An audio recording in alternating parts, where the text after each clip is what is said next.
And welcome to another episode of Business News for the Average Person. I'm your host, Nicholas, and it is Friday, February 18th, close of the business day and of the week here. And today I want to focus this week rather. I want to focus a little bit more about the general economy and a little bit on international news as well. The first one is why Americans should care about the Russia-Ukraine standoff. Well, it's all about geopolitics, right? If Russia invades, what is Western Europe? What is the United States going to do? Is there going to be war? If there is war, whether is it going to be low-level conflict? Is it going to be, just supplying the Ukrainians with military equipment? Or are we going to send a brigade of troops? Are we going to send in, a couple of divisions? So, and then in that case, how will that affect the economy, given that we already seeing record inflation as well as shortages of a lot of consumer goods and durables. So this might worsen inflation. War is typically inflationary. And if oil prices will almost certainly go up, energy prices in general, as well as a lot of other things that you buy at the store. Okay, and just to show you how this is all tied in. Look at this. Treasury prices gain, yields fall in flight to safety, right? So when there's uncertainty in the international economy, investors tend to try to play it safe. What happens then is that they try and move money into the US dollar because that's the world's reserve currency because of the clout, military and economic clout that the United States has on the world. Okay? So, and of course, Biden warns that the threat of Russian invasion of Ukraine is very high. This is from yesterday, last night. At the same time, President Putin says that he's actually withdrawing troops away from the border. We'll see. Okay. So the next thing I want to talk about is how everything is continuing to become more expensive. Hershey, you know, oil, Girl Scout cookies, right? Oh, yeah, well, gas, right? A couple of articles about gas, Pepsi, And by the way, Pepsi doesn't just sell soft drinks, it also sells snacks. So, and then of course, Kit Kat and your condoms. Everything's gonna cost more. Okay? No news there. I'm gonna stop harping on it that much. I've talked about it enough since I started this channel in December or November of 2021. All right, so toys cost more as well. Okay, and I want to talk a little bit about job numbers. So you see here, yeah. As I am recording this, again, this is mid-February.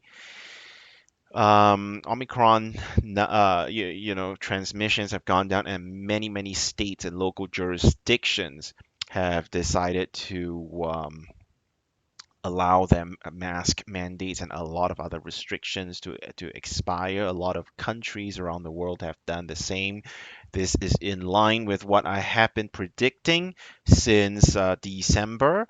In early January, we are reaching an endemic state, or at least governments around the world believe that we have and we are moving in that direction. I'm also seeing numbers and articles that suggest that people, even the most ardent supporters of restrictions and mask mandates, are sick and tired of all the restrictions of COVID, and they just want life to get back to normal.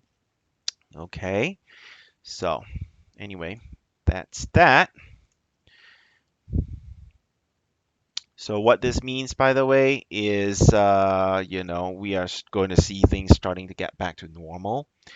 Retail sales surged 3.8%, much more than expected amid inflation rise. Part of it is because we are paying more, right? And it does suggest that consumer confidence is very strong. Consumer confidence is a measure of how um, well the people think the economy is going to perform, how optimistic people are in general about what's going to be happening financially in their personal lives over the next few months, a couple of years. So if it's strong is good, generally good. It keeps the economy running. People demand for stuff continues, right? So it feeds a virtuous, or maybe you might call it vicious cycle where demand continues to go up, right?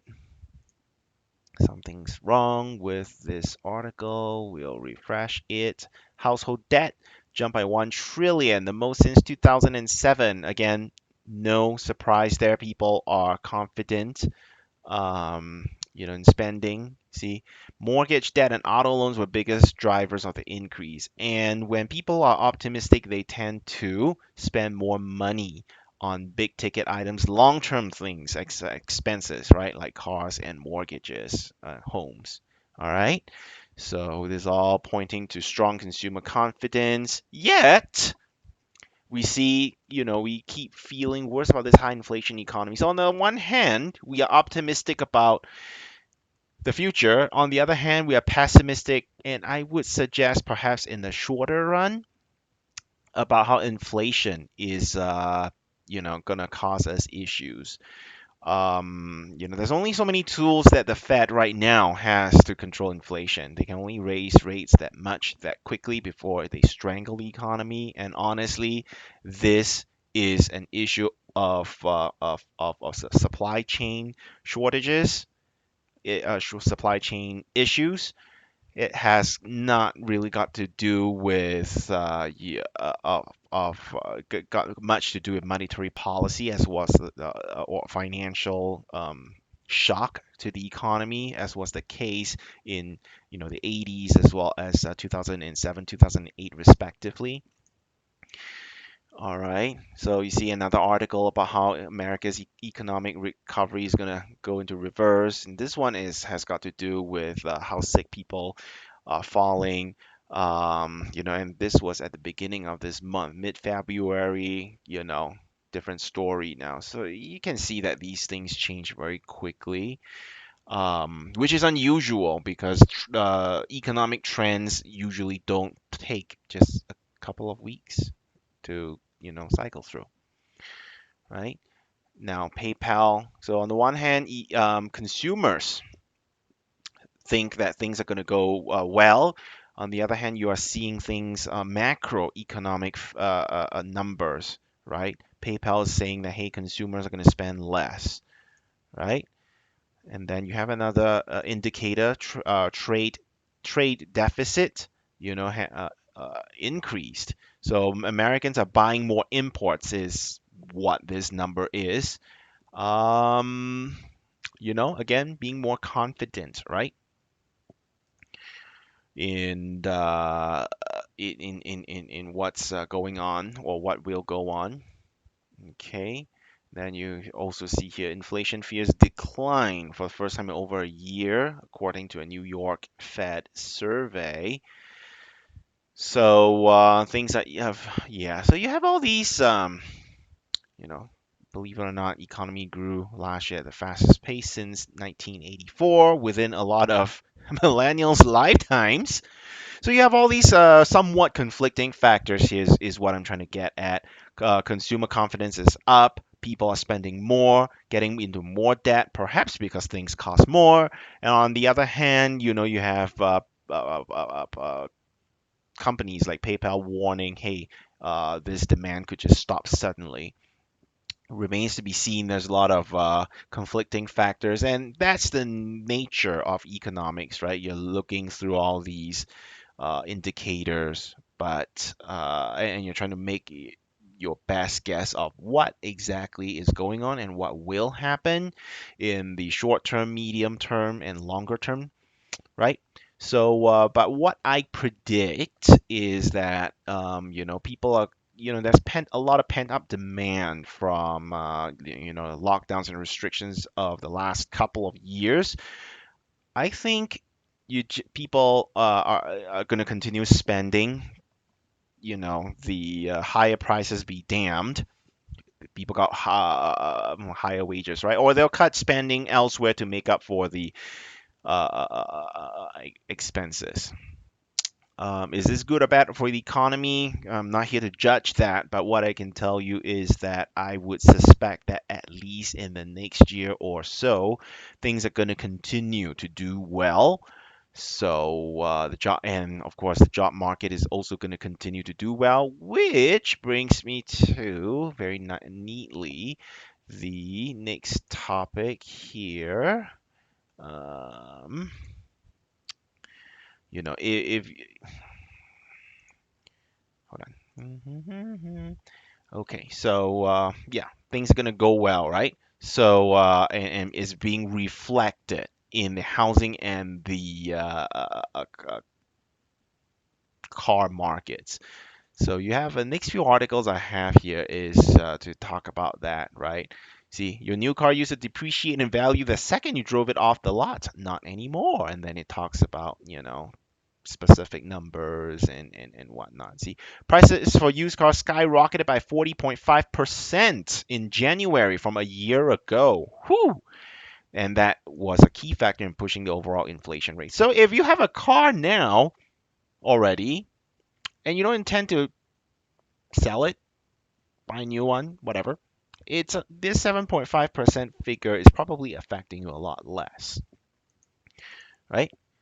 Buying a car when you're 16 isn't what it used to be. This guy was sharing his personal experience from 20, 30 years ago. And yeah, and it's difficult for teens now, right? So, new and used car prices aren't going to go down. See that 40% figure again. Look at this. Average new car price hits record 47,000. What was it before? Like a low 40s?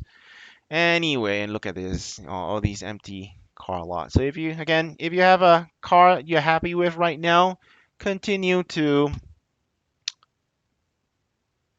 spend the time, money, and effort in maintaining it because this supply crunch isn't going to ease up anytime soon. If you have to replace your vehicle, this is not a good time to do so, right?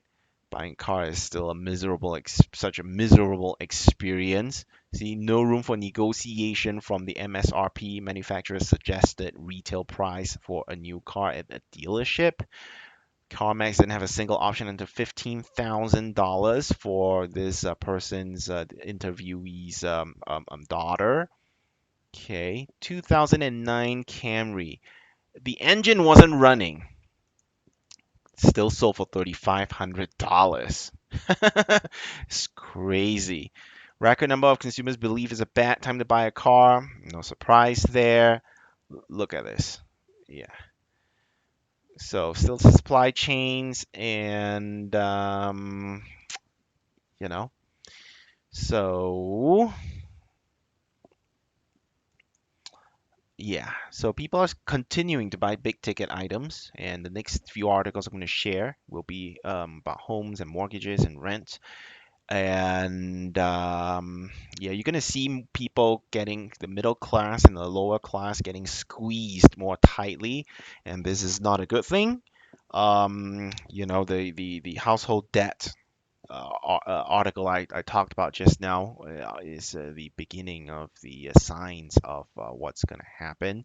Income inequality, I suspect, will continue to increase.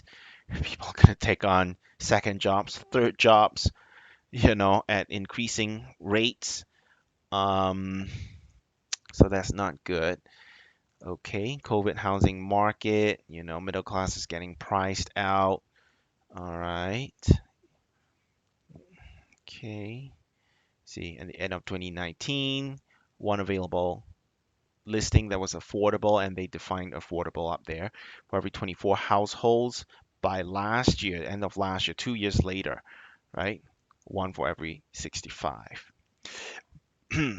See, rents are rising as well, because if home prices go up, these things tend to go hand in hand, right? Home prices go up, it now costs more to maintain rent to own and maintain rentals. Guess what? To make up for the increase, um, you know, the as well as the to match demand and supply, rents are going to go up.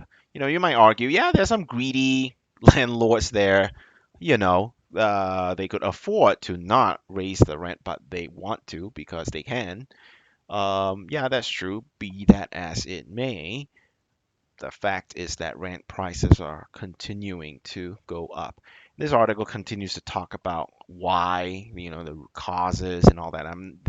This is not my purpose to discuss that here now, but the one thing you can know is that home buyer demand for mortgages, you know, drops 10%, right? That's one of the things that the Fed is talking about, doing this year, raise rents, try to curb that inflation.